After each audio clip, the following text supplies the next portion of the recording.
Prachi Gupta. Welcome to today's COVID Bulletin. Plasma therapy has shown encouraging results in treating coronavirus-infected patients.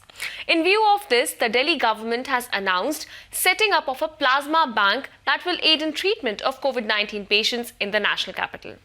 This facility perhaps will be the country's first plasma bank.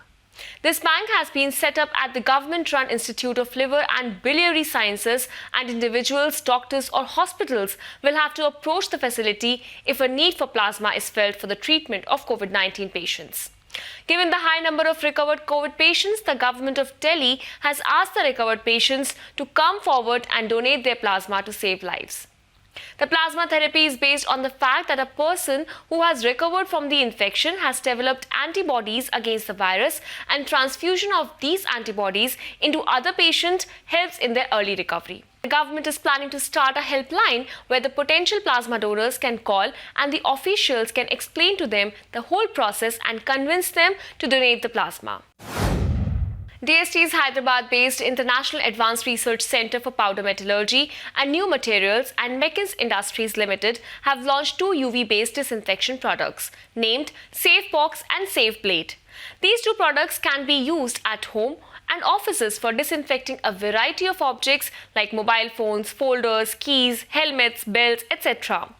For using the Safe Box, the object to be disinfected needs to be placed in this device for 5 to 10 minutes. Safe Blade, however, is a handheld device through which one can quickly expose any object to UV light, which is at a close distance of under 50 millimeters. The device takes 45 to 60 seconds for disinfection. Both these equipment are currently available only by placing an order with the company. The Safe Blade is priced at 4,990 rupees, while the Safe Box without timer comes for 9,990 rupees, and the one with the timer costs 11,760 rupees. Let's hear more on this from the expert. Yes, these both UVC Box, UVC Blade have been are being produced in mass quantity. UVC Box is moving very well among houses as well as offices, and UVC Blade is moving more in the corporate sector. And both these products are the UVC dosage is validated by ARCI, which is a autonomous unit under DST. The most important thing in UVC, the UVC should not fall onto yourself, on your body, or you should not look into the direct light. So the UVC box is a closed box, totally protected, and we have given 4 small windows which are covered with a polycarbonate sheet through which the UVC light cannot pass. UVC light cannot pass out of glass or polycarbonate. So hence the UVC box is there's no issue at all. UVC blade being a handheld device, we always tell our customers to maintain the safety. The light should not fall on yourself. For that, the basic PPE like glasses, face shield, and insulated gloves are required. And as it goes with any product, like for example, if you're holding a knife in your hand, you can always cut your own hand. You have to take the safety. Similarly, for the UVC blade, it's a handheld device, so you have to take safety. UVC box is a completely closed box in which there's no additional precaution required other than what I've already told. While molecular-based diagnostics remains the mainstay for COVID-19 testing, researchers are coming up with new methods that can supplement screening of people for COVID-19. Towards this, a team comprising an MTech student and a professor from IIT Gandhinagar is developing an artificial intelligence-based tool to detect COVID-19 from chest X-ray.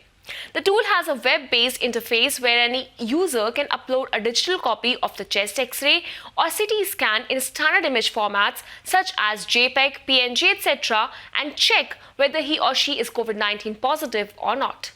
The format of any test image of a new person will be automatically transformed and diagnosed using the developed AI tool.